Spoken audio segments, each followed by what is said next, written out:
आमच्या इथं 15-16 वर्ष झाले. लोक म्हणजे झुणका भाकर खायला देतात? हो, भरपूर येतात आणि आवडीने.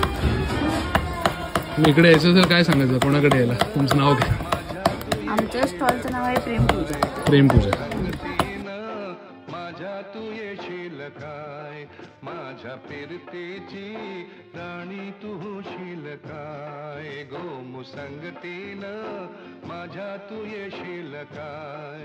आर संगतीनं तुझ्या मी येणार नाय, आर संगतीनं तुझ्या मी येणार नाय, तुझ्या फिरतेची राणी मी होणार नाय. गोमुसंगतीनं माझ्या तू येशील काय, गोमुसंगतीनं माझ्या तू येशील काय.